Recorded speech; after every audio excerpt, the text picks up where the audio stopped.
like, share, komen, dan subscribe video ini. Insya Allah pahala buat Anda sekalian. Saudara-saudara, sedekahlah dengan kuota Anda. Bagaimana sedekah dengan kuota Anda? Anda yang like video kita, Anda yang nonton video kita, Anda yang subscribe video kita, itu adalah sedekah Anda semuanya. Siapa yang sedekah, maka harta kuota Anda akan diganti oleh Allah Subhanahu wa taala.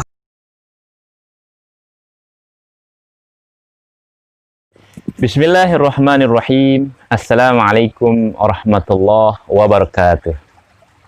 Selamat pagi para pemirsa, pendengar yang dimuliakan Allah. Mudah-mudahan kita pada pagi hari ini senantiasa diberikan nikmat iman, Islam, dan sihah walafiat Allah Subhanahu wa taala. Dan kita juga memohon kepada Allah semoga kita tetap menjadi pengikut setia baginda Rasulullah Sallallahu Alaihi Wasallam. Pagi hari ini kita ingin berbincang sedikit tentang keutamaan membaca Al-Quranul Karim.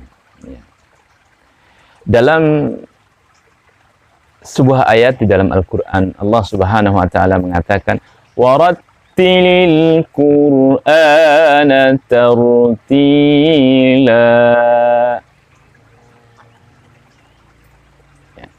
Perbaikilah, sempurnakanlah bacaan Al-Quran dan bacaan yang baik, yang bagus. Ya. Lalu ditanya oleh para sahabat kepada Sayyidina Ali, apa itu tartil ya Amirul Mukminin? Wahai Sayyidina Ali, apa itu tartil? Ya. Tartil itu menurut Sayyidina Ali adalah makharijul hurufnya bagus, ya, dan wakaf dan wasalnya bagus. Mengerti tempat wakaf dan wasalnya, memulainya setelah wakaf. Itu jawaban Sayyidina Ali. Nah, apa artinya membaca Al-Quran kalau kita sudah faham makharijul hurufnya? Jadi ketika membaca ha tidak dibaca ha, atau sebaliknya huruf kha dibaca ha, itu disebut dengan makharijul huruf, ya. Tahu tempat keluarnya huruf-huruf itu. Ya. Nah, ini penting dalam membaca Al-Quran yang tartil itu tadi. Ya. Tahu hukum-hukum tajwidnya dengan baik. Ya. Lalu bagaimana wakaf itu? Ya. Wakaf itu penting. Ya. Dengan kita tahu wakaf, maka kita tahu kesempurnaan makna daripada bacaan yang kita baca dari kitab suci Al-Quran itu. Bahkan ada ulama yang mengatakan bahwa kalau kita salah wakaf dan salah wasalnya, ya, maka itu akan merubah, ya, makna tafsir daripada ayat yang kita baca. Ya. Jadi kita harus hati-hati membaca Al-Quran itu. Nah, kehati-hatian itulah yang disebut dengan ilmu itu. Ya. Itu dua hal yang disampaikan oleh Sayyidina Ali karamallahu wajhah. Nah, saya kira yang tidak kalah penting adalah mengerti sifat-sifat huruf itu. Nah, ini juga penting. Jadi, saudaraku yang dimuliakan Allah, maka penting sekali bagi anak-anak remaja kita, anak-anak kita yang masih kecil, dituntut untuk belajar membaca Al-Quran yang baik dan benar. Maka orang-orang tua kita dulu, saya dulu masih kecil, ya, almarhum ayah saya Haji Muhammad Ali Ismail, ya, beliau memang guru ngaji, tapi karena anaknya dia antarkan kepada guru yang menurut beliau lebih bagus, ya, diantarkan, maka jadilah kami juara membaca Al-Quran tingkat nasional dan tingkat internasional di Bima itu. Karena tradisi ini sudah dari dulu adanya, ya. Caranya para guru-guru, orang-orang tua kita dulu adalah ketika anak ingin maju, antarkan kepada guru-guru yang lain, ya. Bukan diajar sendiri, ya. Karena memang agak sulit mengajar anak-anak kita sendiri. Ya.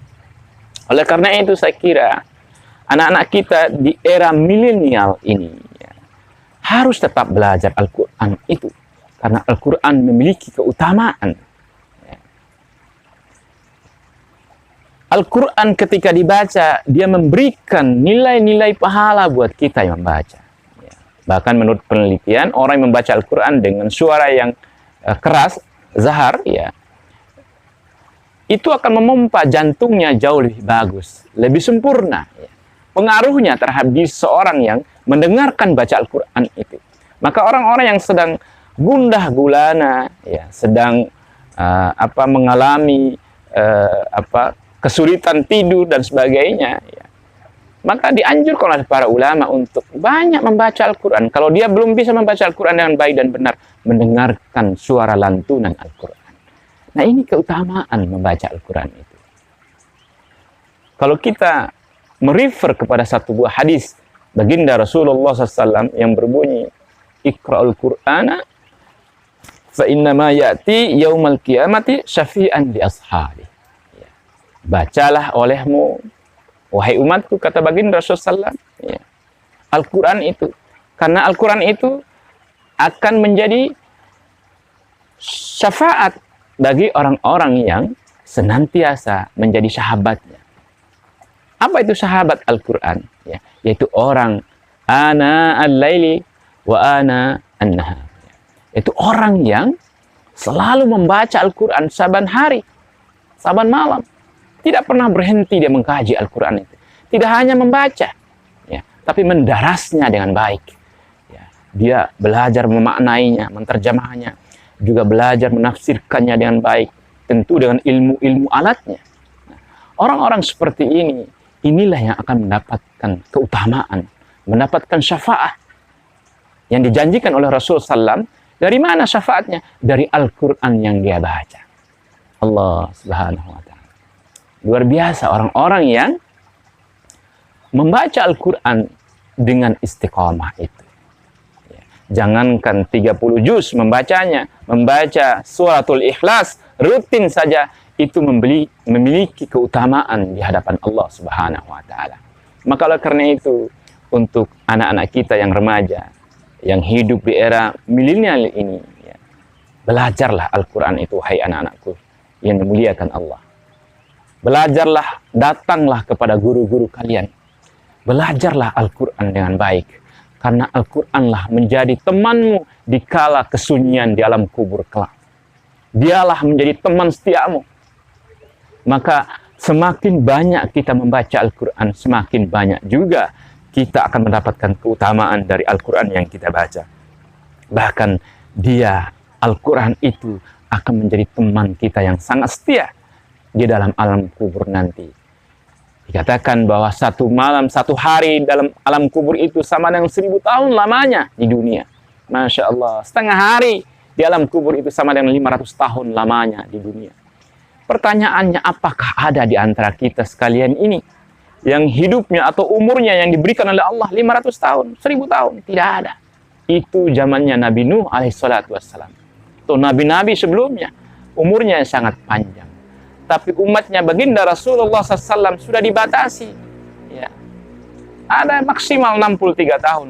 Kalaupun ada yang lebih 80, itu bonus sudah mengambil hak-hak yang lain. Ya. Jadi oleh karena itu, Al-Quran ini sebagai pemberi syafaat sudah dijanjikan oleh baginda Rasulullah. Dan Allah Subhanahu wa Ta'ala menjanjikan itu. Maka tidak salah dan tidak rugi bagi kita sekalian, wahai para pendengar yang budiman, untuk belajar Al-Quran dengan baik, melantunkan kalam ilahi ini dengan baik, memahami makna bacaannya, ya.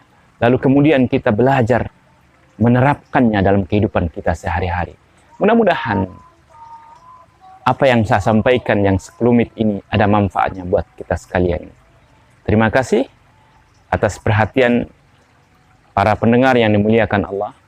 Dan mudah-mudahan kita semua adalah orang-orang yang gemar membaca Al-Quran tiap hari, walaupun hanya beberapa baris.